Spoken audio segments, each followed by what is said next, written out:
Hey guys, hello and welcome back. My name is Raza Ahmed और आप हैं फाउंडेशन क्लासेस के ऑनलाइन प्लेटफॉर्म पे। तो आज हम करने वाले हैं एक नया लेक्चर, एक नया सीरीज। और ये सीरीज जो चल रहा है ये है मोशन एंड रेस्ट। आपके क्लास 9th में ये चैप्टर नंबर 8 है। हमने जो स्टार्ट कर रखा है, इसका फर्स्ट लेक्चर जो था वो था जस्ट एन इंट्रोडक्शन इस पूरे चैप्टर का। जिसमें हमने पढ़ा था स्केलर एंड वेक्टर्स, हमने पढ़ा था फिजिकल क्वांटिटीज़, हमने देखा था फंडामेंटल क्वांटिटीज़ क्या होते हैं, डिराइव्ड क्वांटिटीज़ क्या होते हैं, हमने कुछ स्केलर्स के बारे में पढ़ा, वेक्टर्स के बारे में थोड़ा डिटेल में हम चले गए क्योंकि आपको जानना ज़रूरी है स्केलर और वेक्टर में क्या डिफरेंस है, वेक्टर किस तरह स्केलर से डिफर करता है। बस ये आइडिया देने के लिए मैंने थोड़ा डिटेल में पढ़ाया। और अगर आप पढ़ते हो उसे अच्छे से तो ट्रस्ट मी, आपका बेस बहुत ही स्ट्रांग बनता जा रहा है for your class 11th and 12th। If you are thinking of opting science in your 11th and 12th तो आपका बेस बहुत स्ट्रांग बनेगा। जो सीरीज़ हमारा चल रहा है ना मोशन का, ये बहुत ही प्यारा सीरीज़ बनने वाला है। और इसमें हम ऐसे ऐसे टॉपिक्स को कवर करेंगे तो जनरली एक अच्छे स्कूल्स में कवर किया जाता है, एक अच्छे इंस्टीट्यूट में कवर किया जाता है for your NTSC, for your Olympiad, for your IIT foundation, या फिर आपका 9th के फाइनल एग्जामिनेशन CBSE हो, ICSE हो, KVS हो, NVS हो, कुछ भी एग्जाम आप दे रहे हो, आपको बहुत हेल्प मिलने वाला है इस पूरे सीरीज़ से। तो बहुत ही प्यारा लेक्चर आने वाला है, बहुत ही प्यारा सीरीज़ बनने वाला है। तो शुरू करते हैं हम अपना क्लास और देखते हैं क्या क्या नई नई चीज़ें सीखने के लिए मिलती है हमें यहाँ पे।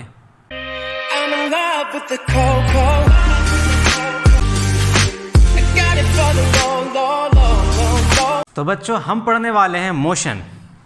आइए थोड़ा सा मैं बता दूं, ये फिजिक्स का कौन सा ब्रांच में आता है मोशन। देखो बच्चों, ये जो मोशन है ना, ये मोशन एंड रेस्ट, ये मोशन एंड रेस्ट अगर कंप्लीटली से बोलो तो ये सिर्फ मोशन नहीं, हमें हमें इस पूरे चैप्टर में मोशन एंड रेस्ट पे बात करना है।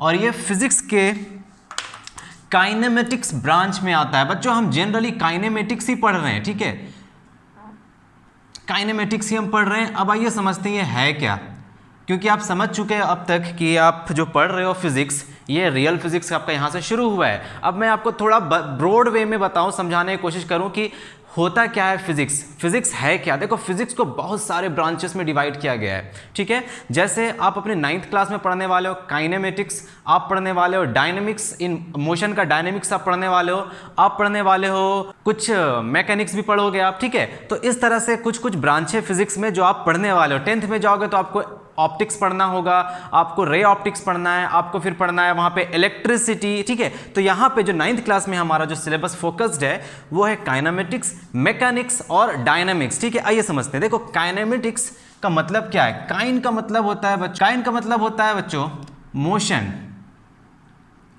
काइन का मतलब होता है मोशन, और मैटिक्स का मतलब होता है मैथ्स। क्या मतलब हुआ, दोनों को जोड़कर देखते हैं। जब आप दोनों को जोड़ोगे तो इसका मतलब होता है ऐसा मैथमेटिक्स, ऐसा मैथ्स जो आप मोशन के दौरान यूज़ करने वाले हो। तो इस पूरे चैप्टर में हम मैथ्स यूज़ करेंगे, किसमें, मोशन में। जो भी मैथ्स आने वाली है मोशन में, हम इनके बारे में पढ़ने वाले हैं। देखो, काइनेमेटिक्स एक बहुत ही बड़ा ब्रांच है फिजिक्स के अंदर, ठीक है। इसमें बहुत सारे टाइप्स ऑफ मोशंस आते हैं। अगर हम देखें तो हमारे सिलेबस में सिर्फ और सिर्फ स्ट्रेट लाइन मोशन में पढ़ना है, straight line motion. Straight line motion क्या है? अगर कोई ऑब्जेक्ट स्ट्रेट लाइन में मूव करता है, ठीक है, स्ट्रेट लाइन में वन डायमेंशन में मूव करता है, स्ट्रेट लाइन बोलो या बोलो one dimension motion, straight line motion, ठीक है। लीनियर मोशन, लीनियर मीन्स एक स्ट्रेट लाइन में लीनियर मोशन, या फिर इसे फिजिक्स में हम बोलेंगे रेक्टिलीनियर मोशन, रेक्टिलीनियर मोशन। समझ रहे हो?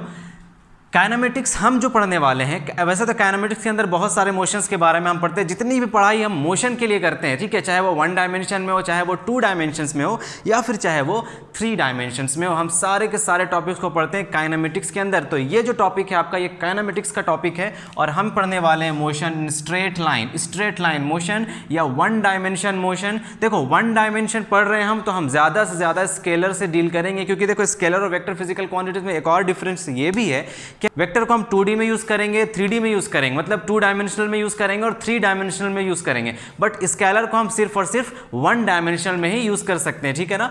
तो ये हो गया आपका लीनियर मोशन, या फिर आप बोलो रेक्टिलीनियर मोशन, ठीक है। देखो, काइनेमेटिक्स में और क्या क्या पढ़ते हैं हम पढ़ते हैं 2 डायमेंशन मोशन। 2 डायमेंशन मोशन मतलब सर्कुलर मोशन आ जाएगा, 2 डायमेंशन के अंदर कोई ऑब्जेक्ट सर्कल में मूव कर रहा है, ये आ गया।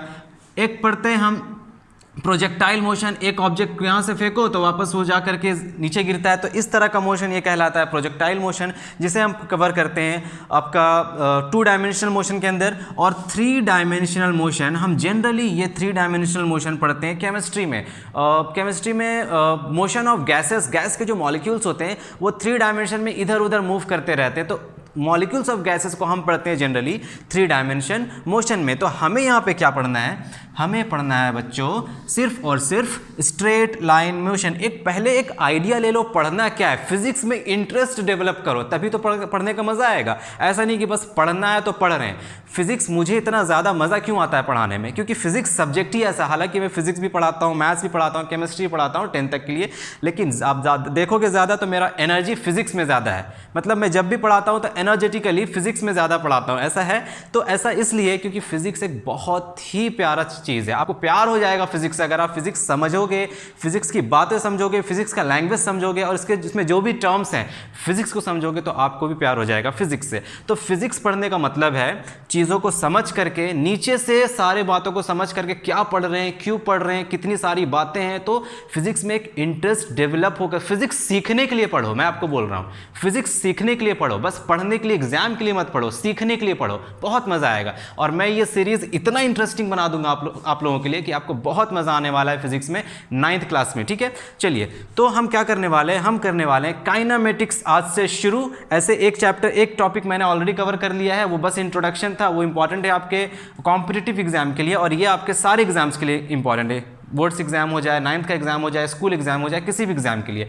तो देखो काइनेमेटिक्स, हम यहाँ जो मोशन के बारे में बात करेंगे ना, हम बात करेंगे मोशन के बारे में और रेस्ट के बारे में। ठीक है, तो हम यहाँ पे देखेंगे ऑब्जेक्ट मूव कर रहा है, तो ऑब्जेक्ट किस स्पीड से मूव कर रहा है, ऑब्जेक्ट के पास अगर वो मूव कर रहा है तो क्या डिस्टेंस ट्रेवल कर रहा है ऑब्जेक्ट। उसी तरह रेस्ट में है तो ऑब्जेक्ट रेस्ट में है। हम यहाँ पे बच्चों गौर करना, ध्यान दो, हम यहाँ पे कॉज ऑफ मोशन को डिस्कस नहीं करेंगे इस चैप्टर में। हम कॉज ऑफ मोशन, मतलब मोशन के पीछे का कारण क्या है, मोशन के पीछे का रीजन, उसे हम बोलते हैं डायनेमिक्स ऑफ मोशन। ठीक है, डायनेमिक्स ऑफ मोशन में मोशन और रेस्ट के पीछे का कारण या इफेक्ट ऑफ मोशन जिसके अंदर हम पढ़ते हैं वो कहलाता है डायनेमिक्स ऑफ मोशन। वो आपका आएगा आने वाले चैप्टर में, forces and laws of motion में आप पढ़ने वाले वो चीज़। ठीक है, फोर्स लगेगा तो मोशन होगा, ये सब चीज़ आप पढ़ोगे नेक्स्ट लेक्चर में। तो आज हम कॉज ऑफ मोशन, मतलब सिंपली हम डायनेमिक्स ऑफ मोशन को नहीं डिस्कस करने वाले, हम सिर्फ और सिर्फ काइनेमेटिक्स पढ़ने वाले हैं, जहां हम पढ़ेंगे मोशन के बारे में और रेस्ट के बारे में। ठीक है, तो मोशन और रेस्ट के बारे में पढ़ने के लिए बच्चों, जिस तरह आप मैथमेटिक्स पढ़ते हो, तो मैथमेटिक्स में आपके पास बहुत सारे वेरिएबल्स आते हैं। जैसे अगर आपको इक्वेशन लिखते हो 3x + 2, तो आपके पास वेरिएबल है ना x, तो आपने पढ़ा होगा पॉलिनोमियल्स में वेरिएबल किसे कहते हैं। तो किसी भी इक्वेशन को डिफाइन करने के लिए हमारे पास कुछ वेरिएबल्स होते हैं। उसी तरह इस पूरे चैप्टर को, इस पूरे मोशन और रेस्ट को डिफाइन करने के लिए हमारे पास कुछ वेरिएबल्स हैं। ठीक है, और वो वेरिएबल्स क्या क्या हैं, देखिए जो वेरिएबल्स के साथ हमें डील करना है इस पूरे चैप्टर में, आप इसे वेरिएबल्स बोल लो या फिर बोल लो parameters. These are the parameters, all the variables जिसके साथ हमें इस पूरे चैप्टर को पढ़ना है। तो वेरिएबल्स क्या क्या है, पहले तो आपका आ जाएगा डिस्टेंस, ये सारे वेरिएबल्स हैं मोशन के, डिस्टेंस। सेकेंड हमें पढ़ना है डिस्प्लेसमेंट, थर्ड में हमें पढ़ना है स्पीड, फोर्थ है आपका वेलोसिटी, फिफ्थ है आपका एक्सेलरेशन, और थोड़ा बहुत बात करेंगे हम जर्क के बारे में। ऐसे ये आपके लिए उतना इंपॉर्टेंट नहीं है, बट थोड़ा बहुत डिस्कस कर लेंगे हम। तो देखिए कितने वेरिएबल्स हैं हमारे पास। मोशन को स्टडी करने के लिए हमारे पास कुछ वेरिएबल्स होना चाहिए। ठीक है, ऑब्जेक्ट मूव कर रहा है तो बस मूव कर रहा है तो कुछ डिस्टेंस ट्रेवल करेगा ना, वो कुछ स्पीड के साथ कुछ डिस्टेंस ट्रेवल करेगा। ठीक है, तो हम कुछ वेरिएबल्स लेकर के मोशन की स्टडीज करते हैं, और इसमें हम मैथ्स, जो भी मैथ्स यूज होगा इस पूरे के पूरे चैप्टर में, उसे हम कहेंगे kinematics. That means maths use हो रहा है तो कुछ वेरिएबल्स होना चाहिए। और फिजिक्स के अंदर, इस चैप्टर के अंदर हमारा वेरिएबल्स क्या क्या है, distance, displacement, speed, velocity, acceleration. ठीक है, तो पहला हेडिंग डालेंगे, पहला टॉपिक डालेंगे मोशन एंड रेस्ट। डिस्कस कर लेते हैं पहले मोशन रेस्ट, उसके बाद आते हैं इस सारे टॉपिक्स पे। तो मेन टॉपिक हमारा ये है जो हमें पढ़ना है पूरे चैप्टर में, ठीक है। और लास्ट में हम एक छोटा सा इंट्रोडक्शन जैसा छोटा सा टॉपिक्स डिस्कस करेंगे सर्कुलर मोशन पे। बहुत ही छोटा सा टॉपिक है वो, बस एक तरह से आप समझ लो, बस इंट्रोड्यूस किया गया है इस पूरे के पूरे क्लास 9th में आपके इस चैप्टर में, बस इंट्रोड्यूस कर दिया गया है सर्कुलर मोशन, तो उसको हम देखेंगे। लेकिन उससे पहले हम इन पूरा चैप्टर जो हमारा बेस्ड है वो इन सारे वेरिएबल्स पे बेस्ड है, ठीक है। हम पढ़ेंगे इक्वेशन ऑफ मोशंस भी। तो हम सबसे पहले हेडिंग डालेंगे मोशन।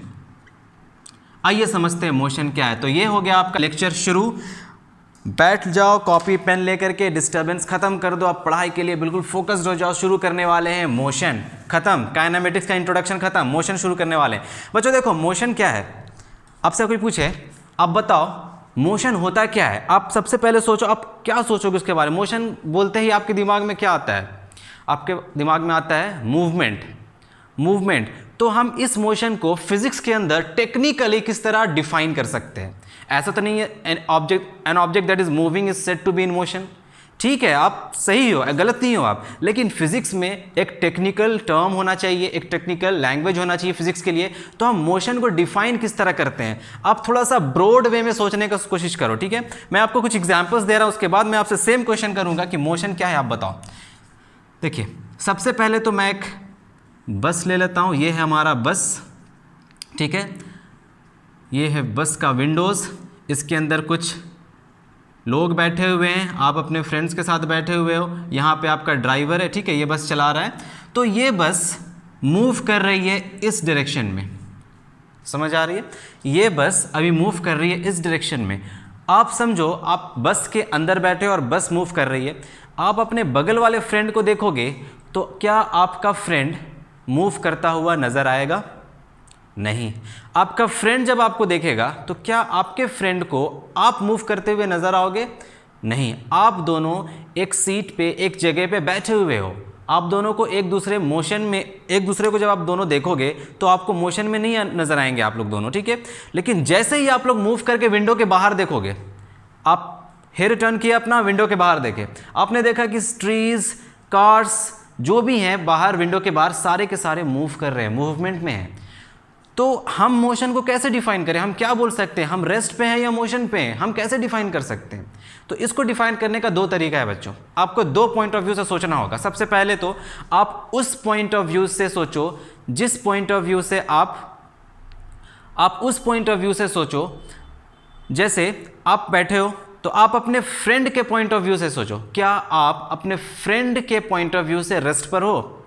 आपके दिमाग में तुरंत क्लिक करेगा यस, हम अपने फ्रेंड के पॉइंट ऑफ व्यू से, जो आपका फ्रेंड अंदर बैठा है उसके पॉइंट ऑफ व्यू से हम तो रेस्ट पर हैं। उसी तरह क्या आपका फ्रेंड आपके पॉइंट ऑफ व्यू से रेस्ट पर है? तो आपका आंसर होगा यस, इसमें कोई डाउट नहीं है। अब दूसरी बात सुनो, जैसे ही आप विंडो के बाहर झांकते हो तो आपको दिखता है सारा का सारा मूवमेंट, ट्रीज मूव कर रहे हैं, जितने भी है बाहर में ऑब्जेक्ट सारे मूव कर रहे हैं, सब पीछे जाते हुए दिखाई देते हैं। तो अब आप ये बोल सकते हो कि बाहर के पॉइंट ऑफ व्यू से आप मोशन में हो, आप मूव कर रहे हो बाहर के पॉइंट ऑफ व्यू से। मतलब अगर कोई इंसान बाहर खड़ा है विंडो के बाहर और आपको देखता है तो आपका बस यहाँ पे बस ऐसे मूव करता हुआ नजर आएगा, ठीक है। तो बाहर के पॉइंट ऑफ व्यू से कोई आपको देखे तो आपको उसको लगेगा आप मोशन में हो। उसी तरह जब आप बाहर देखोगे, ठीक है, अपने पॉइंट ऑफ व्यू से बाहर न देखोगे तो आपको सारा का सारा चीज मोशन में नजर आएगा। Am I clear? Am I clear? तो ये होता है मोशन। मतलब मोशन को डिफाइन करने के लिए हमें एक रिफरेंस पॉइंट चाहिए, हमें एक पॉइंट ऑफ व्यू चाहिए जहां से हम उस चीज को देखेंगे, ठीक है। मतलब अगर हम डिफाइन करें मोशन को तो या तो वो किसी के रेस्पेक्ट में हो, ठीक है, या तो वो टाइम हो या तो कोई ऑब्जेक्ट हो, ठीक है। टाइम हमेशा वैलिड इसमें। जैसे अगर आप बोलो कि एक ऑब्जेक्ट है वो मूव कब करेगा तो आपका डेफिनेशन क्या बन जाएगा? तो टेक्निकली हम डिफाइन करेंगे मोशन को, an object is said to be in motion if its changes its position.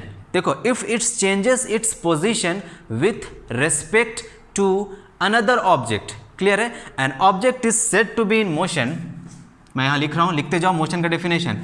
An object is said to be in motion if it changes its position, with respect to, इसको पूरा full form में लिखना, with respect to the observer. Is it clear? An object is said to be in motion if it changes its position. किसके respect में change करेगा? Observer के respect में change करेगा। बाहर से कोई देख रहा है, उसके रेस्पेक्ट में अगर आप मूव नहीं कर रहे हो तो आप उसके लिए रेस्ट पर हो। अंदर से कोई देख रहा है, अगर उसके रेस्पेक्ट में भी आप रेस्ट पर मूव नहीं कर रहे हो, चेंज नहीं कर रहे हो पोजीशन को, तो आप रेस्ट पर हो, ठीक है, मोशन में नहीं हो। तो हम मोशन को डिफाइन करेंगे, an object is said to be in motion if it changes its position with respect to observer. अच्छा, इसी चीज को हम बहुत ही अच्छे से डिफाइन करने के लिए हम ऑब्जर्वर के प्लेस पे हम यूज कर लेते हैं टाइम। मतलब अगर टाइम के रेस्पेक्ट में टाइम बीतता जा रहा है और आप मूव नहीं कर रहे हो, मतलब मैं यहाँ पर अगर खड़ा हूँ, यहाँ पे टाइम बीत रहा है, पे खड़ा हूँ, मैं मूव नहीं कर रहा हूँ, टाइम के रेस्पेक्ट में मैं अभी रेस्ट पर हूँ, ठीक है। टाइम के साथ साथ मैं भी मूव कर रहा हूँ, टाइम के साथ साथ अब मैं भी मूव करने लगा, तो मैं टाइम के रेस्पेक्ट में मोशन में आ गया। समझ आ गया? तो हम टेक्निकली मोशन को डिफाइन करते हैं, an object is said to be in motion if it changes its position with respect to time, ठीक है, with respect to time. An object is said to be in motion if it changes its position with respect to time. रट लो इस definition को, an object is said to be in motion if it changes its position with respect to time. देखो, ये हो गया आपका motion का डेफिनेशन, ठीक है। आइए और अच्छे से समझते हैं, ये हो गया मोशन का डेफिनेशन। अब देखो रेस्ट को हम डिफाइन कैसे करेंगे। रेस्ट को सिमिलरली हम डिफाइन कर सकते हैं। रेस्ट को, an object is said to be at rest in motion के प्लेस पे सिर्फ आप सिर्फ लिखोगे at rest if it does not changes its position with respect to time. बोलो, समझ आ रहा है? An object is said to be, इसको हटाकर आप लिखोगे at rest. An object is said to be at rest if it does not changes, if it does not changes its position with respect to time. ये हो गया आपका rest का definition, ठीक है। अब समझो, नाउ अर्थ पे हम लोग हैं, सारे लोग हैं अर्थ पर, ये रहा आपका अर्थ, ठीक है, हम लोग सब अर्थ यहाँ पे हैं, अर्थ पे, ठीक है ना। तो क्या हम एक दूसरे को देखते हैं, तो क्या हमें एक दूसरे, अगर हम यहाँ पे खड़े हैं, ठीक है, जैसे आप भी वहाँ बैठे हुए हो, मैं भी यहाँ बैठा हूँ, खड़ा हूँ, सपोज मेरे साथ एक मेरा फ्रेंड है, हम लोग दोनों खड़े होकर एक दूसरे को देखेंगे, तो क्या हम एक दूसरे को बोल सकते हैं कि हम मोशन में, हम मूव कर रहे हैं? नहीं बोल सकते। अगर कोई स्पेस में जाकर हमें देखे, तो अर्थ से बाहर जाकर यहाँ स्पेस में एक सैटेलाइट से देखे हमें कोई, तो अर्थ तो मूव कर रहा है, अर्थ मूव कर रहा है, ठीक है। तो यहाँ से अगर कोई हमें देखेगा तो उसके लिए हम मोशन में, बट अगर हम दोनों अर्थ पर हैं तो एक दूसरे के लिए हम रेस्ट पर हैं ना। समझ आ रहा है? तो मोशन एंड रेस्ट दोनों एक रिलेटिव टर्म है। लिखो नोट डालकर, rest and motion are relative to one another. लिखोगे नोट डालकर, rest and motion are relative terms. मतलब किसी के लिए हम अगर रेस्ट पर हैं तो किसी के लिए हम मोशन में हैं, किसी के लिए हम मोशन में हैं तो किसी के लिए हम रेस्ट में। आप कंप्लीटली डिफाइन नहीं कर सकते हो रेस्ट और मोशन को अपने सिर्फ और सिर्फ नॉर्मली। जैसे आप N object is moving therefore it is called in motion, N object is at rest therefore it is called at rest. इस तरह से मोशन को डिफाइन नहीं करते। फिजिक्स में हम टेक्निकली यूज़ करते हैं एक टेक्निकल टर्म, एक टेक्निकल लैंग्वेज अच्छे से डिफाइन करने के लिए, जहाँ पे उस लैंग्वेज के बाद उस डेफिनेशन के बाद आपको कोई भी कन्फ्यूजन ना रहे। तो विथ रेस्पेक्ट टू एनीथिंग, तो हम यूज़ क्या करते हैं एनीथिंग के लिए? Time. With respect to time, वो अगर पोजीशन चेंज कर रहा है तो उसे हम बोलेंगे मोशन में है वो, और विथ रेस्पेक्ट टू टाइम अगर वो पोजीशन चेंज नहीं करता तो हम बोलेंगे that is not moving, that is at rest. तो हम बोल सकते हैं that rest and motion are two relative terms, they are related to one other.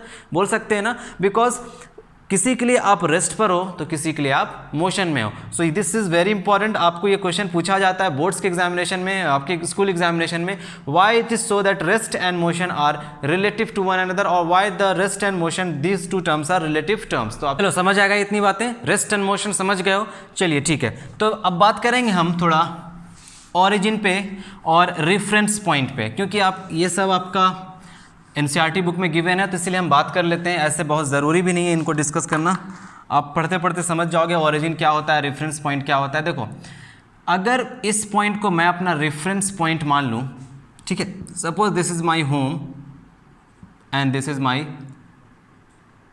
School, this is my home and this is my school. Okay, अब हमारे home और school के बीच में जो डिस्टेंस है दैट इज़ 10 किलोमीटर्स। होम और school के बीच का डिस्टेंस है 10 किलोमीटर्स।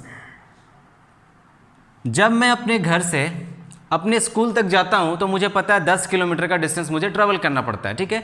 तो ये 10 किलोमीटर हमें कैसे पता कि ये 10 किलोमीटर ही है, हमें कैसे पता? अगर मैं यहाँ पे इस पॉइंट को ना लूँ, इस पॉइंट को ना लूँ, सपोज़ मैं छोड़ देता हूँ इसे, इस पॉइंट को हटा देता हूँ। अब मैं क्या करता हूँ, मैं किसी एक रैंडम इंसान को उठाता हूँ, उसके आँख में मैं पट्टी बांध देता हूँ, ठीक है। सपोज़ मेरे आँख में तुम पट्टी बांध दिए हो, ठीक है ना, और मुझे कहीं ऐसे जगह ले गए कि मुझे पता ही नहीं मैं अभी इनिशियली कहाँ हूँ, मुझे नहीं पता मेरा पोजीशन क्या है। जैसे पता, अभी मेरे को पता है मैं अपने घर पे हूँ, मेरा पोजीशन ये है। अब अगर कोई मेरे आँख में पट्टी भी बांध दे और आँख में पट्टी बांध कर मुझे कोई मेरे मार्केट, यहाँ पे जो मार्केट है वहाँ ले जाए, मुझे पता है मेरा घर और मेरे मार्केट के बीच का दूरी है 3 किलोमीटर्स, तो मैं वो बिना देखे, बिना कुछ सोचे समझे बता दूंगा। लेकिन अगर जस्ट इमेजिन करो, सिर्फ इमेजिन करो, अगर कोई मेरे आँख में पट्टी बांधकर कहीं दूसरे जगह पे ले गया और मुझे पता ही नहीं कि मैं अभी कहाँ पे हूँ, उसके बाद मेरे आँख में पट्टी है, मैं चलता जा रहा हूँ, उसके बाद पट्टी खोलकर कोई मुझसे पूछे अब बताओ आप कितना डिस्टेंस कवर किए, आप बता पाओगे?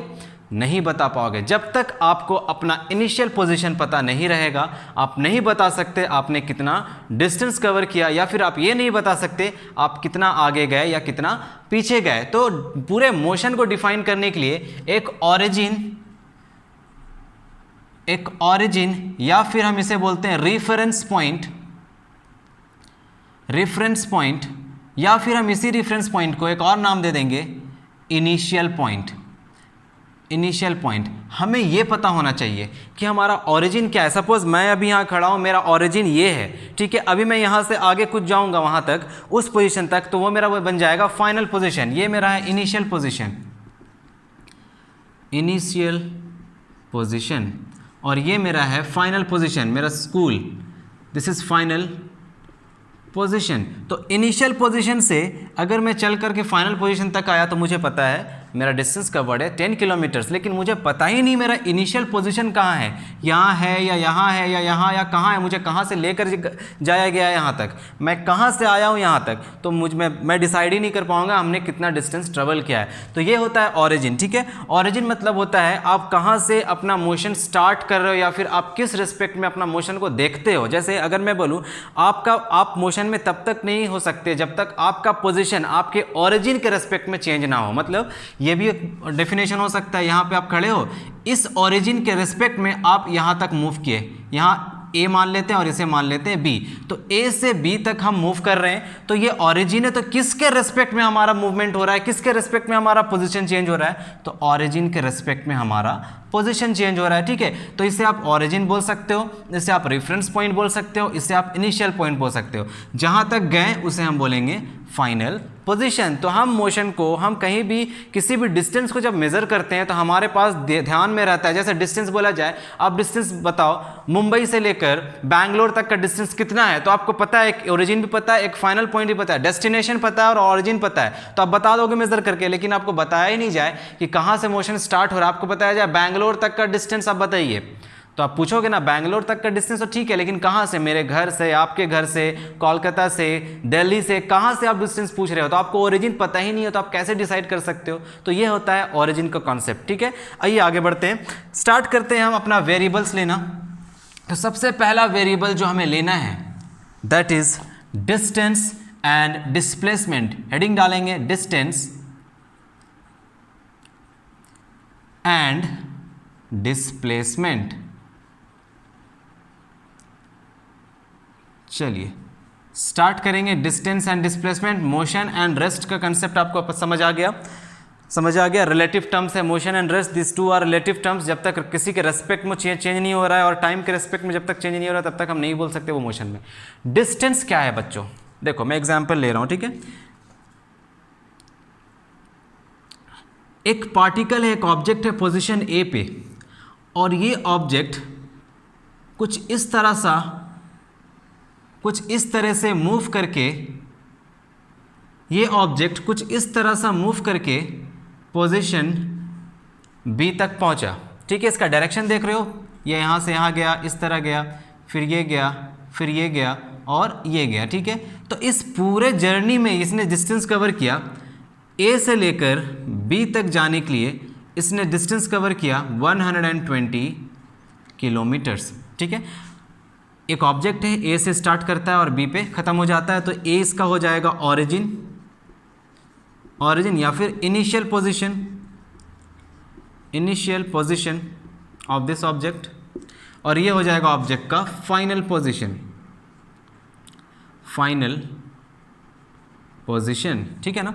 तो इनिशियल पोजीशन से फाइनल पोजीशन तक ऑब्जेक्ट ने कितना डिस्टेंस ट्रेवल किया है। डिस्टेंस क्या है? लेंथ ऑफ द पाथ जो ट्रेवल कर रहा है ऑब्जेक्ट। देखो लेंथ ऑफ द पाथ जो ऑब्जेक्ट ट्रेवल कर रहा है, तो आंसर है 120 किलोमीटर्स। समझ रहे हो? 120 किलोमीटर्स। मतलब यहाँ डिस्टेंस की बात करें हम, तो डिस्टेंस होता है एक्चुअल लेंथ। डिस्टेंस क्या है? जो एक्चुअल लेंथ ट्रेवल किया है object, actual length. Distance is the actual length travelled by an object, that is called as distance. अगर हमसे पूछा जाए what is the displacement between A and B, देखो डिस्प्लेसमेंट सिर्फ और सिर्फ किसी दो पॉइंट्स के बीच होता है, ठीक है। इनिशियल पॉइंट और फाइनल पॉइंट। डिस्प्लेसमेंट है जो पाथ ट्रेवल किया जा रहा है डिस्टेंस के लिए, उस पाथ में सबसे शॉर्टेस्ट पाथ देखो। तो सबसे शॉर्टेस्ट पाथ, अगर आपको बोला जाए शॉर्टकट मारो, आप शॉर्टकट लेकर के आप बी तक पहुंचो, तो आप शॉर्टकट लोगे ए से बी तक जाने के लिए, यही होगा आपका शॉर्टकट। तो ए से बी तक का डिस्टेंस, ये जो ए से बी तक का डिस्टेंस है ना, ये कहलाता है डिस्प्लेसमेंट। तो हम बोल सकते हैं displacement is the shortest distance, displacement is the shortest distance between, terms देखना, टर्म्स पे ध्यान दो। Displacement is the shortest distance between initial and final position, ठीक है। इनिशियली ऑब्जेक्ट कहाँ था? इनिशियली ऑब्जेक्ट इस पोजीशन पे था, फाइनली ऑब्जेक्ट कहाँ गया? पोजीशन बी पे। तो अब देखो डिस्टेंस कवर करने के लिए बोला जाएगा तो एक्चुअल लेंथ हम ट्रेवल जितना हमने किया वो हम लेंथ मेजर करेंगे, दैट इज योर डिस्टेंस। अगर डिस्प्लेसमेंट के बारे में हमसे पूछता है तो हम डिस्प्लेसमेंट देखेंगे, इसका शॉर्टकट क्या है? शॉर्टकट है ए से स्टार्ट करो, सीधा जाओ बी तक, तो कम डिस्टेंस ट्रेवल करना पड़ेगा, तो इसे डिस्टेंस ही कहेंगे। ए से बी तक जाने का जो डिस्टेंस है, इसी डिस्टेंस को हम कहते हैं displacement. So displacement is the shortest distance between initial position and final position. Distance is the actual length जो आप path travel कर रहे हो actually, ठीक है, that is called as distance. अब यहाँ पे देखिए, यहाँ पे distance और displacement बच्चों, distance is a vector physical quantity, लिखते चले जाओ। Distance is a scalar physical quantity as well as we can say that displacement is a vector physical quantity. अब समझो वेक्टर कैसे हुआ डिस्प्लेसमेंट। आप डिस्प्लेसमेंट ट्रेवल कर रहे हो ए से लेकर बी तक, डिस्प्लेसमेंट का एक पोजीशन फिक्स्ड है, डिस्प्लेसमेंट का एक डायरेक्शन फिक्स्ड है, ठीक है, एक डिफाइंड डायरेक्शन है। कहाँ से कहाँ तक? आप देख रहे हो इनिशियल से फाइनल पोजीशन तक, फ्रॉम इनिशियल टू फाइनल, ठीक है। तो इसका एक डायरेक्शन है इनिशियल से फाइनल। मतलब अब जब हम डायरेक्शन की बात कर रहे हैं तो हम किसके लिए बात कर रहे हैं? वेक्टर, और जिसमें डायरेक्शन ना हो, सिर्फ और सिर्फ मैग्नीट्यूड हो। देखो सिर्फ और सिर्फ मैग्नीट्यूड, ए से बी तक का लेंथ कितना? 120 किलोमीटर। तो ये क्या है? स्केलर। सिर्फ मैग्नीट्यूड का वाला वैल्यू कहलाएगा स्केलर। अब जब हमारे पास मैग्नीट्यूड के साथ साथ अगर डायरेक्शन आ जाए तो क्या हम ये बोल सकते हैं दैट इज डिस्प्लेसमेंट। देखो डिस्प्लेसमेंट क्या था? ए से लेकर बी तक। अब हम बोले ए से लेकर बी तक, मतलब ए बी डायरेक्टली, ये है आपका कर्व लाइन, ठीक है। अब ए से लेकर बी तक डायरेक्ट डिस्टेंस आपका कितना हो गया? हम बोलेंगे यहाँ पे ये हो गया 80 किलोमीटर्स। तो 80 किलोमीटर्स किस डायरेक्शन में? From A to B. देखो यहाँ पे आपका मैग्नीट्यूड भी है, ये है आपका मैग्नीट्यूड और ये है आपका direction, magnitude as well as direction. तो डिस्प्लेसमेंट हमें दो चीज़ों के बारे में इंफॉर्मेशन देता है, पहले तो मैग्नीट्यूड कितना डिस्टेंस ट्रेवल हुआ है, दूसरा डायरेक्शन किस डायरेक्शन से हम जा रहे हैं। डायरेक्शन है ना डायरेक्ट, हमें शॉर्टकट लेना है, शॉर्टेस्ट डिस्टेंस चाहिए हमें डायरेक्शन पता है कि यहाँ से यहाँ तक जाना है, ऐसे हम नहीं जा सकते because that is not the direction of displacement. Displacement का डायरेक्शन है स्ट्रेट, शॉर्टकट। ठीक है, आप कहीं जाते हो ना, बोलते हो चलो शॉर्टकट से चलते हैं, तो दैट इज योर डिस्प्लेसमेंट, सबसे शॉर्टेस्ट डिस्टेंस। ठीक है, शॉर्टेस्ट डिस्टेंस क्या कहलाएगा, डिस्प्लेसमेंट। ठीक है, तो आपसे क्वेश्चन आता है क्या डिस्प्लेसमेंट भी डिस्टेंस है, तो आप बोलोगे यस, डिस्प्लेसमेंट को भी हम डिस्टेंस बोल सकते हैं बिकॉज डिस्टेंस क्या है, लेंथ ट्रेवल्ड, वही तो है। डिस्प्लेसमेंट क्या है, लेंथ के साथ साथ डायरेक्शन, तो direction distance with direction is called as displacement. ठीक है, distance with direction, distance plus direction के साथ, डिस्टेंस के साथ अब जब आप डायरेक्शन ऐड कर दोगे तो वही कहलाएगा डिस्प्लेसमेंट।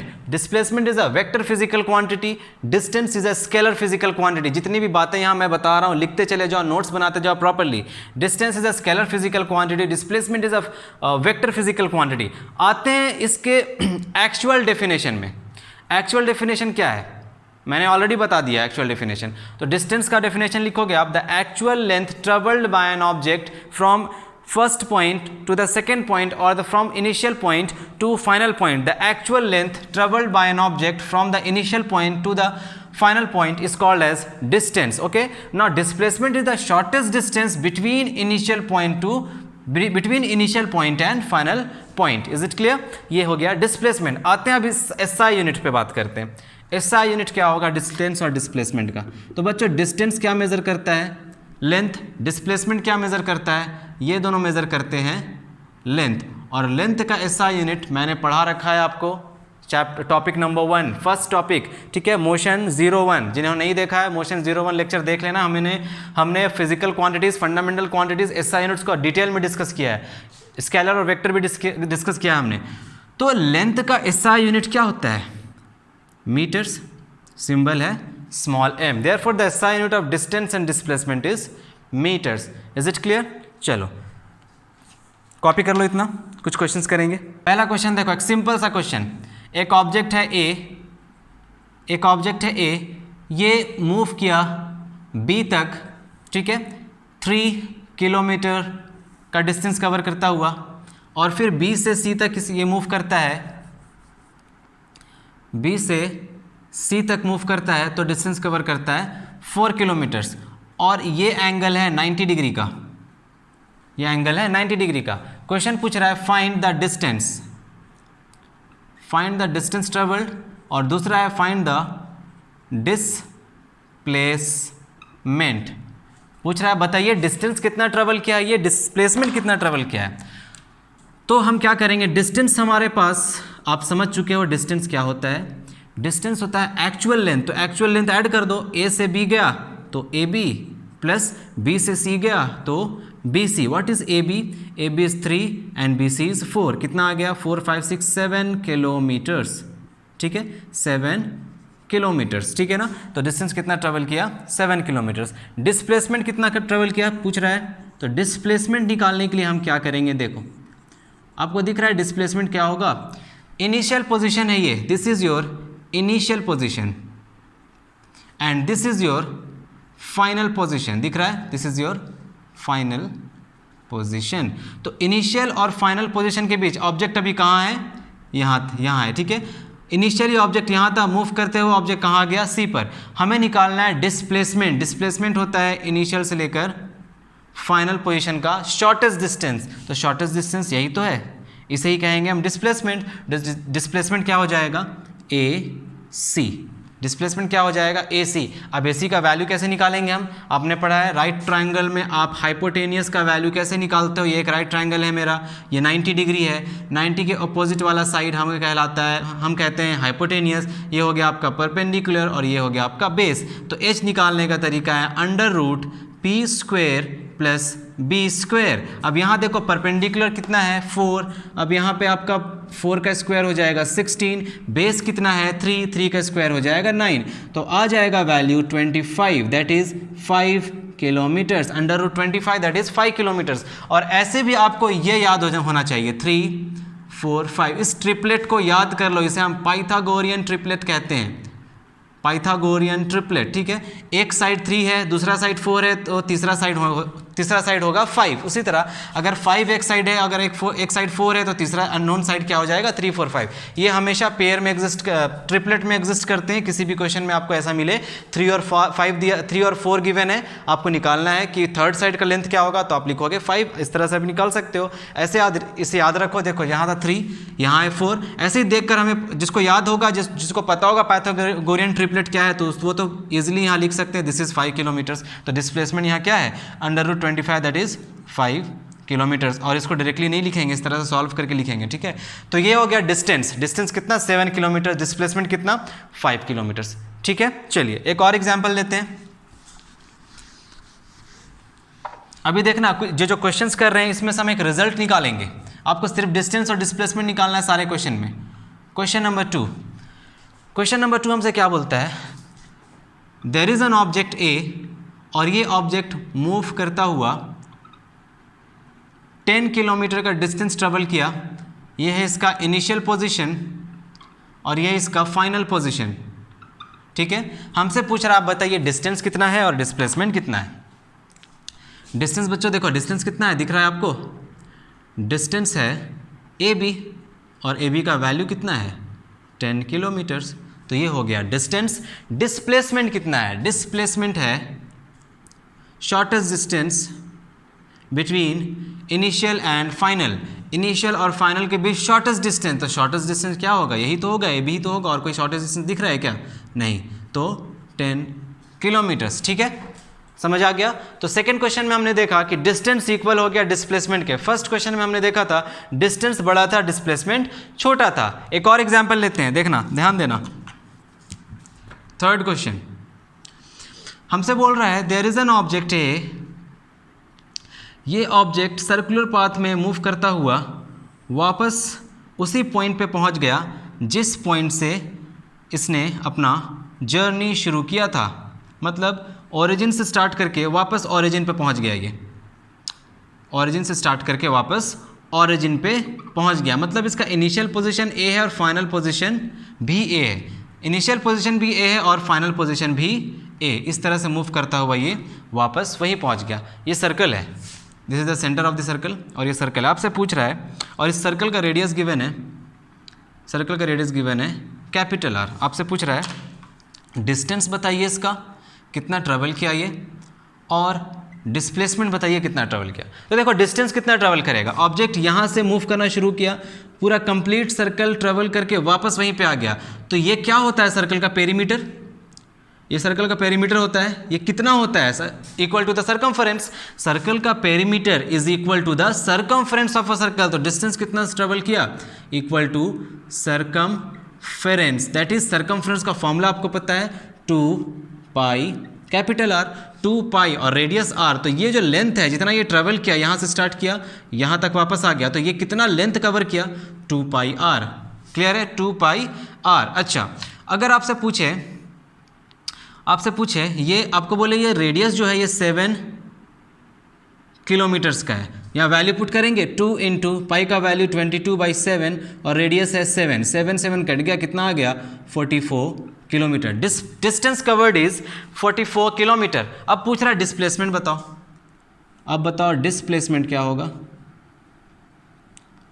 डिस्प्लेसमेंट क्या होगा। डिस्प्लेसमेंट होता क्या है, डिस्प्लेसमेंट होता है शॉर्टेस्ट डिस्टेंस, छोटा सा डिस्टेंस जो इनिशियल और फाइनल पोजीशन के बीच है। तो इनिशियल पोजीशन भी यही है, फाइनल पोजीशन भी यही है, तो इनिशियल और फाइनल के बीच में डिस्टेंस क्या है 0। तो डिस्प्लेसमेंट इसका क्या हो जाएगा 0। आंसर क्या होगा, रीजन बिकॉज इनिशियल पोजीशन और फाइनल पोजीशन कोइंसाइड कर गया, they are same. Because answer लिख लेना यहाँ पे, reason initial and final position are same, initial and final position is same, एक ही पोजीशन है, इनिशियल पोजीशन भी वही है, फाइनल पोजीशन भी वही है, तो डिस्प्लेसमेंट हो गया 0। अब देखो, अब हम यहाँ से कौन कौन सी बातों को कंक्लूड कर सकते हैं। यहाँ पे देखिए, हमने देखा था डिस्टेंस डिस्प्लेसमेंट में बड़ा है, हमने देखा डिस्टेंस और डिस्प्लेसमेंट इक्वल है, हमने देखा डिस्प्लेसमेंट 0 है, डिस्टेंस 44 है। तो पहला कंक्लूजन क्या है, डिस्टेंस, देखना ध्यान देना, distance is greater than displacement. दूसरा conclusion, distance is equal to displacement. ये तीनों हो सकता है, ठीक है। डिस्टेंस डिस्प्लेसमेंट पे बड़ा भी, डिस्टेंस डिस्प्लेसमेंट से बड़ा भी हो सकता है, डिस्टेंस डिस्प्लेसमेंट से इसके इक्वल भी हो सकता है, और तीसरा डिस्प्लेसमेंट ज़ीरो हो सकता है बट डिस्टेंस कभी भी ज़ीरो नहीं हो सकता, ठीक है। नोट डालो, लिखो, डिस्टेंस इज ऑलवेज ग्रेटर और इक्वल टू डिस्प्लेसमेंट। डिस्टेंस हमेशा डिस्प्लेसमेंट से या तो इक्वल होगा या तो डिस्प्लेसमेंट से बड़ा होगा। तीसरा है, displacement can be zero, displacement zero हो सकता है बट डिस्टेंस कभी भी ज़ीरो नहीं हो सकता। इस पॉइंट को नोट करके लिखो, आपसे एग्जाम में पूछेगा कि एक ऐसा सिचुएशन बताइए जहां डिस्टेंस तो है, देखो जहां डिस्टेंस तो है बट डिस्प्लेसमेंट नहीं है। यहाँ डिस्प्लेसमेंट है लेकिन डिस्प्लेसमेंट जीरो है, तो आप ये सिचुएशन लिख सकते हो, एक ऑब्जेक्ट है सर्कुलर पाथ में ट्रेवल करके वापस उसी पोजीशन पे वापस आ जाता है जिस पोजीशन से वो उसने स्टार्ट किया था। तो इस केस में हम बोल सकते हैं distance is 2πr, that is circumference of the circle, और डिस्प्लेसमेंट यहाँ पे हो जाएगा जीरो। तो ये सारे बातें थे डिस्टेंस और डिस्प्लेसमेंट के अंदर। पॉइंट डालकर लिखो, distance can be equal to distance can be equal to or greater than displacement but and displacement can be zero but distance can never be zero। ये सब लिखो, बोलो लिख लिए। देखो कंसेप्ट से पढ़ाई करो, कंसेप्ट समझ कर पढ़ाई करो, ठीक है, रटने से कुछ नहीं होने वाला है। अब समझ लो, ये सब फिगर अपने दिमाग में बिठा लो, कहाँ से क्या क्या है। देखो इक्वल वाला चीज़ भी हमने डिस्कस किया, ग्रेटर वाला भी केस हमने डिस्कस किया, जीरो वाला भी केस हमने डिस्कस किया। क्वेश्चन आएगा, क्या डिस्प्लेसमेंट कभी भी डिस्टेंस से बड़ा हो सकता है? इन तीनों केसेस को एनालाइज करो, क्या किसी भी एक केस में डिस्प्लेसमेंट बड़ा है डिस्टेंस से? चेक करो, इसमें तो डिस्प्लेसमेंट छोटा है, इसमें डिस्प्लेसमेंट इक्वल है, इसमें डिस्प्लेसमेंट जीरो है। तो क्या डिस्प्लेसमेंट कभी भी डिस्टेंस से बड़ा होगा? नहीं। नोट डालकर लिखेंगे, कहाँ लिख दूं, नोट डालकर लिखेंगे, देखो displacement can never be greater than distance. Displacement कभी भी डिस्टेंस से बड़ा नहीं हो सकता। केसेस आपने देख लिया है, जीरो हो सकता है, ठीक है, डिस्प्लेसमेंट जीरो हो सकता है बट डिस्टेंस जीरो नहीं हो सकता है। क्लियर है? अच्छा, स्केलर और वेक्टर क्वांटिटी है, डिस्प्लेसमेंट आपका वेक्टर क्वांटिटी, डिस्टेंस आपका स्केलर क्वांटिटी। डिस्प्लेसमेंट नेगेटिव हो सकता है, पॉजिटिव हो सकता है और जीरो हो सकता है, बट डिस्टेंस हमेशा हमेशा पॉजिटिव रहेगा, ना तो वो जीरो हो सकता है ना ही वो नेगेटिव हो सकता है। ये भी पॉइंट डाल दो, ये भी पॉइंट डालो। डिस्प्लेसमेंट क्या क्या हो सकता है? नेगेटिव हो सकता है, पॉजिटिव हो सकता है और जीरो हो सकता है, क्योंकि डिस्प्लेसमेंट एक तरह का वेक्टर फिजिकल क्वांटिटी है। वेक्टर फिजिकल क्वांटिटी मतलब नेगेटिव भी होगा, पॉजिटिव भी होगा, जीरो होगा। ये नेगेटिव पॉजिटिव का मतलब क्या है? नेगेटिव पॉजिटिव का मतलब है डायरेक्शन से, ठीक है। अगर आप इधर वाला डायरेक्शन पॉजिटिव ले रहे हो तो इसके अपोजिट में भी डिस्प्लेसमेंट हो सकता है। देखो जैसे अगर इस डायरेक्शन को आप लोगे तो ए से लेकर सी तक अगर आप पॉजिटिव लेते हो तो सी से लेकर ए तक आपको नेगेटिव लेना पड़ेगा। नेगेटिव और पॉजिटिव का बस यही मतलब होता है, डायरेक्शन देने के लिए काम आता है ये साइंस। लेकिन डिस्टेंस, अगर हम डिस्टेंस का बात करें तो डिस्टेंस ऑलवेज पॉजिटिव। डिस्टेंस हमेशा पॉजिटिव होगा, डिस्प्लेसमेंट पॉजिटिव भी हो सकता है, नेगेटिव भी हो सकता है और जीरो भी हो सकता है। बच्चों इतनी बातों को कॉपी करो। कुछ क्वेश्चंस देखते हैं। अच्छा, क्वेश्चन करने से पहले हम डिफरेंस लिख लेते हैं डिस्टेंस और डिस्प्लेसमेंट में, ठीक है। तो पहला डिफरेंस क्या हो जाएगा? पहला डिफरेंस दोनों का स्टेटमेंट डेफिनेशन, डिस्टेंस का डेफिनेशन डालोगे, डिस्प्लेसमेंट का डेफिनेशन डालोगे फर्स्ट पॉइंट में। आप दो कॉलम बनाइएगा, दो कॉलम बनाने के बाद आप पहला पॉइंट डालोगे उसका डेफिनेशन, ठीक है। ऐसे दो कॉलम बनाओ, एक कॉलम में लिखो डिस्टेंस और एक कॉलम में लिखो डिस्प्लेसमेंट। Is it clear? तो फर्स्ट पॉइंट डालोगे डेफिनेशन दोनों का जो मैंने बताया है, डेफिनेशन, यहाँ भी डेफिनेशन आ जाएगा। सेकंड में आप लिखोगे, सेकंड में क्या लिखोगे? सेकंड में लिखोगे distance is a scalar quantity, displacement is a vector quantity. Third में लिखोगे डिस्टेंस, डिस्टेंस लैंग्वेज में लिखना सब, डिस्टेंस इज ऑलवेज ग्रेटर और इक्वल टू डिस्प्लेसमेंट। लिख लेना, ठीक है? मैं अब अच्छे से नहीं लिख रहा हूँ, मैंने डिस्कस कर लिया सारा, मैंने सारा डिस्कस कर दिया है, अब आप लिख सकते हो। और यहाँ लिखोगे, ये था सेकेंड पॉइंट। फर्स्ट पॉइंट में आपका डेफिनेशन आ जाएगा। थर्ड पॉइंट में आप लिखोगे displacement is always smaller than, displacement is always smaller और इक्वल, स्मॉलर हो सकता है या फिर इक्वल हो सकता है टू डिस्टेंस, ठीक है? फोर्थ पॉइंट लिखोगे, देखो फोर्थ पॉइंट क्या लिखोगे? फोर्थ पॉइंट लिखेंगे हम distance can never be zero, displacement can be zero, negative और पॉजिटिव। ये हो जाएगा आपका फोर्थ पॉइंट। बस इतना काफ़ी है, इतना काफ़ी है। पहले डेफिनेशन, उसके बाद स्केलर वेक्टर, इससे हमेशा बड़ा होगा, इस can never be zero and this can be positive, negative और ज़ीरो। ये सारी बातें, कुछ क्वेश्चंस करते हैं, चलिए। A man starts from his home and travels 6 kilometre east, he turns left and travels 8 kilometre along a straight line, find the distance and displacement। तो इस तरह के क्वेश्चंस को करने के लिए आपको डायरेक्शन पता होना चाहिए। डायरेक्शन के बारे में आप बात कर लेते हैं, आइए चलिए। देखिए फिजिक्स में क्या है, जितने भी क्वेश्चन अभी हम सॉल्व कर रहे हैं सब में हम मैथ्स यूज़ कर रहे हैं, आप देख रहे हो।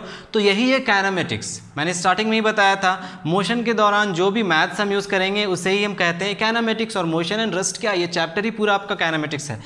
चलिए देखिए, वन डायमेंशन है, ठीक है? स्ट्रेट लाइन मोशन हम पढ़ रहे हैं। तो आप ऊपर का डायरेक्शन लोगे नॉर्थ, नीचे होगा साउथ, इधर ले लोगे ईस्ट और इधर ले लोगे वेस्ट। आज के बाद आप जो भी डायरेक्शन के बेसिस पे क्वेश्चन करोगे, डायरेक्शन बेस्ड क्वेश्चन जितने भी करोगे, सारे क्वेश्चन में आप इस तरह का डायरेक्शन ले लोगे। क्लियर है? चलिए देखते हैं क्या बोल रहा है क्वेश्चन हमें। A man starts from his home and travel 6 kilometres. हमारे पास ऑरिजिन कुछ नहीं है, हम ऑरिजिन मानेंगे सबसे पहले। हम कहाँ से स्टार्ट कर रहे हैं अपना जर्नी? तो हम मान लेते हैं हम स्टार्ट कर रहे हैं अपना जर्नी, ये इस पोजीशन को हम अपना रेफरेंस पॉइंट मानेंगे, इनिशियल पॉइंट मानेंगे, ओरिजिनल पॉइंट मानेंगे या ओरिजिन मानेंगे। A man starts from his home and travel 6 kilometre towards east. यहाँ से 6 किलोमीटर गया, ये है आपका 6 किलोमीटर टुवर्ड्स ईस्ट, ठीक है? ईस्ट की तरफ जा रहा है, towards 6 kilometre towards east. He turns left and travels 8 kilometre. अब देखो लेफ्ट किधर होगा, आप खुद को इमेजिन करो इस पोजीशन पे, आप ओरिजिन पे खड़े हो, आपको बोला जाए आप जाइए 6 किलोमीटर्स टुवर्ड्स ईस्ट, तो आपको पता है आपके पीछे क्या है, नॉर्थ, आपके आगे क्या है, साउथ। मतलब मेरे पीछे नॉर्थ है, देखो पीछे नॉर्थ, मैं यहाँ हूँ, मेरे पीछे नॉर्थ, मेरे आगे साउथ, मेरे इधर लेफ्ट हैंड में ईस्ट है और राइट हैंड में वेस्ट। तो मुझे कहाँ जाना है, ईस्ट डायरेक्शन में जाना है 6 किलोमीटर्स। तो मैं उधर चलूँगा 6 किलोमीटर्स, मैं गया इधर, ठीक है? ये है मेरा 6 किलोमीटर, कहाँ, ईस्ट में। अब ईस्ट में आकर मैं, मेरा फेस इधर है, अभी देखो डायरेक्शन यहाँ पे ध्यान देना, मैं ईस्ट में हूँ, मैं यहाँ खड़ा हूँ और मेरा डायरेक्शन इधर है, ठीक है? मैं इधर देख रहा हूँ क्योंकि मैं ईस्ट में चल रहा हूँ। आप ऐसे देखते हुए तो नहीं चलोगे ना, ऐसे तो देखते हुए नहीं चलोगे, सीधा देखते हुए चलोगे, ठीक है? तो आप सीधा देखते हुए चलोगे, इस तरह से ईस्ट में आप हो, यहाँ पे खड़े हो आप। अब आपसे क्या पूछ रहा है, ही turns left and travels 8 kilometre. तो इधर से जब आप इधर देख रहे हो तो इधर से आपका लेफ्ट कौन सा है, ये या ये तो आपका राइट है, लेफ्ट आपका इधर है, तो आप फिर इधर मुड़ोगे लेफ्ट, मतलब नॉर्थ की तरफ, ठीक है? आप लेफ्ट मूव करके किधर जा रहे हो, 8 किलोमीटर। तो आप ऊपर मूव कर रहे हो 8 किलोमीटर्स, इधर जा रहे हो एकदम स्ट्रेट, बिल्कुल स्ट्रेट 8 किलोमीटर्स आप जा रहे हो यहाँ से, ये 8 kilometres along a straight line, straight line में आप मूव कर रहे हो। Find the distance and displacement. अब पूछ रहा है आपसे, आप डिस्टेंस बताइए और डिस्प्लेसमेंट बताइए। हम मान लेते हैं इस पोजीशन को A और इस पोजीशन को B। तो डिस्टेंस तो बहुत ही सिंपल है, आप निकाल सकते हो। देखो डिस्टेंस निकालना कोई बहुत भारी काम नहीं है, डिस्टेंस आप निकाल सकते हो। डिस्टेंस क्या होगा, O A plus A B, simply add कर दो O A plus A B. अब देखिए O A plus A B का वैल्यू रखते हैं 6 + 8 किलोमीटर्स, यह आएगा 14 किलोमीटर्स। ठीक है, डिस्टेंस आपने निकाल लिया। अब क्या पूछ रहा है, डिस्प्लेसमेंट। यही तो मेन खेल करना है, डिस्प्लेसमेंट। डिस्टेंस तो कोई भी निकाल लेगा, डिस्प्लेसमेंट निकालना है। तो मैंने बताया था डिस्प्लेसमेंट निकालने के लिए आप शॉर्टकट मारो। आप यहाँ पर थे, आपको जाना है बी तक, शॉर्टकट कैसे मारोगे आप? शॉर्टकट लेने के लिए आप क्या करोगे, यहाँ से छलांग लगाएंगे, यहाँ तक पहुँच जाएंगे, है ना। तो डिस्प्लेसमेंट मतलब आपका सिर्फ शॉर्टकट चलेगा। आप यहाँ से यहाँ तक जाना चाहोगे ना, तो आपका डायरेक्शन देख रहे हो कहाँ से कहाँ तक है, आप यहाँ पे हो, आपको वहाँ जाना है, तो ऐसे तो नहीं आओगे ना, बी से ओ तो नहीं आओगे, क्योंकि आपको ओ से बी जाना है, तो यहाँ से आप शॉर्टकट लोगे, उधर जाओगे। ठीक है, तो ओ बी आपको निकालना है, और ये एंगल है आपका 90 डिग्री, बिकॉज यहाँ पे आपको बोल दिया गया था लेफ्ट टर्न करके along a straight line travel करता है 8 किलोमीटर्स, स्ट्रेट लाइन ट्रेवल करता है, मतलब ये आपका 90 डिग्री है। अब देखो क्या ये एक राइट ट्राइंगल है, क्या ये राइट ट्राइंगल है, O A B is a right triangle. देखो आप मैथ्स ही तो पढ़ रहे हो, क्या है ये, मैथ्स है, फिजिक्स क्या है, पूरा का पूरा मैथ्स है। O A B is a right triangle. अब आप बताइए ओ बी का वैल्यू क्या होगा, तो मैंने आपको बताया है ओ बी निकालने के लिए आप क्या करो, पाइथागोरस थ्योरम यूज करोगे। ओ बी क्या हो जाएगा, ओ ए का स्क्वायर प्लस ए बी का स्क्वायर। और कोई गधा तो नहीं बैठा हुआ है ना जिसे पाइथागोरस थ्योरम नहीं आता है? हाँ, बहुत बुरी बात है अगर पाइथागोरस थ्योरम नहीं आता है आपको, तो पढ़ाई करो घर पे, बहुत पढ़ा है आपने पाइथागोरस थ्योरम क्लास 8 में। चलिए, तो यहाँ क्या होगा, ओ ए का स्क्वायर हो जाएगा 36 प्लस ए बी का स्क्वायर, ए बी है 8, तो 8 का स्क्वायर हो जाएगा 64 ना, 36 + 64 आ जाएगा 100। 100 का रूट आएगा 10, और यूनिट क्या है, किलोमीटर्स। मतलब देखो ये ओ ए कितना आ रहा है, ओ ए आ रहा है 10 किलोमीटर। डायरेक्शन क्या है, ओ से लेकर बी तक, समझ आ गया। डिस्प्लेसमेंट क्या है, 10 kilometres from O to B, ऐसे लिखोगे 10 kilometres from O to B, पूरा लिखोगे ओ टू बी, ये हो गया आपका डिस्प्लेसमेंट। बोलो इजी था क्वेश्चन। इसी तरह क्वेश्चंस मिलेंगे आपको। देखो यहाँ पे डिस्टेंस कवर किया कितना, 14 किलोमीटर, डिस्प्लेसमेंट कितना, 10 किलोमीटर। डिस्टेंस बड़ा है अभी भी, मतलब डिस्टेंस या तो बड़ा होगा या तो इक्वल होगा, ठीक है, कभी भी छोटा नहीं होगा डिस्प्लेसमेंट से। तो डिस्प्लेसमेंट आपने निकाल लिया, तो डिस्प्लेसमेंट क्या है, डिस्प्लेसमेंट इज इक्वल टू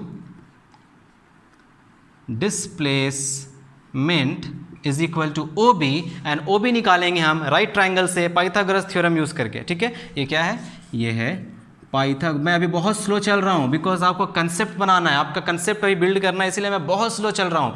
जब हम इक्वेशन ऑफ मोशंस पढ़ लेंगे तो देखना मेरा स्पीड, एक लेक्चर में 3-3, 4-4 टॉपिक मैं कंप्लीट कराऊंगा। तो आज के लेक्चर में बस डिस्टेंस और डिस्प्लेसमेंट ही मैं कर रहा हूँ, ठीक है। इसके बाद हम स्पीड, वेलोसिटी बाकी नेक्स्ट टॉपिक में करेंगे, नेक्स्ट लेक्चर में करेंगे। तो पाइथागोरस थ्योरम है ये, क्लियर है, आराम से समझते जाओ। अभी कंसेप्ट बिल्ड करो, जब पूरा बिल्ड हो जाएगा कंसेप्ट तब हम स्पीड जाएंगे। तो ये था आपका पहला क्वेश्चन। दूसरा क्वेश्चन देखते हैं, चलिए। A girl swims along the length of 80 meters in a swimming pool and comes back in 105 seconds. Find the distance and displacement. निकालना है हमें, डिस्टेंस कितना ट्रेवल हुआ, डिस्प्लेसमेंट कितना ट्रेवल किए।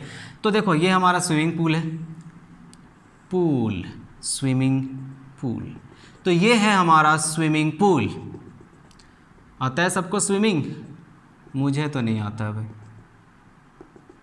चलो, ये है आपका स्विमिंग पूल। अब यहाँ पे हम बना लेते हैं एक सुंदर सी लड़की। चलो, ये है सुंदर सी लड़की। यहाँ पे कितनी गंदी बनी, चलो ठीक है, मान लेते हैं। एक सुंदर सी लड़की इसमें स्विम कर रही है, ठीक है। अब हमसे क्या पूछा है, find the distance and displacement, कितना लेंथ ट्रेवल करती है ये। यहाँ से यहाँ तक जब स्विम करती है तो ये लेंथ ट्रेवल करती है 80 मीटर्स। 80 मीटर्स बोल रहा है, यहाँ से यहाँ तक ये स्विम की और कम्स बैक, यहाँ से यहाँ तक स्विम करके वापस आई, मतलब यहाँ से यहाँ तक गई, फिर यहाँ से यहाँ तक, यहाँ से वापस इस पोजीशन पर आई। मतलब इसका मूवमेंट कैसा हो रहा, अगर ये पोजीशन ए है तो ये गई यहाँ से यहाँ तक स्विम करके वापस इसी पोजीशन पे आ गई ना, समझ रहे हो, वापस उसी पोजीशन पे आ जाना। मतलब डिस्प्लेसमेंट कितना, 0। निकालने का जरूरत ही नहीं है, आप सिंपली लिखोगे displacement is 0 because initial point और फाइनल पोजीशन सेम है इसका। अब आगे देखिए, डिस्टेंस निकालना है, तो टाइम क्यों दिया है यहाँ पे, आप भी सोच रहे हो कि टाइम का कोई मतलब ही नहीं है, डिस्टेंस निकालना है तो सिंपली ऐड कर देंगे। डिस्टेंस निकालना है तो पहले तो 80 मीटर्स गई आगे, उसके बाद फिर वापस कितना आई 80 मीटर्स, तो कितना हो गया 160 मीटर्स हुआ। 160 मीटर्स, यही आपका आंसर है। Displacement is 0। Why displacement is 0? Because जहाँ से शुरू किया, जहाँ से ये लड़की शुरू की थी अपना जर्नी, अपना स्विमिंग, वहाँ पे वापस आ गई, तो डिस्प्लेसमेंट यहाँ पे हो गया 0। तो आंसर होगा डिस्प्लेसमेंट इज 0। बोलो समझ आ गया? चलो वेरी गुड। नेक्स्ट क्वेश्चन देखो, इसी तरह कंसेप्ट बनेगा, क्वेश्चन सॉल्व करेंगे, कंसेप्ट बनेगा, कंसेप्ट बिल्ड करना है, क्वेश्चन सॉल्व करेंगे। कंसेप्ट नहीं बनाना है तो थ्योरी पढ़ो, ज़्यादा अच्छा है।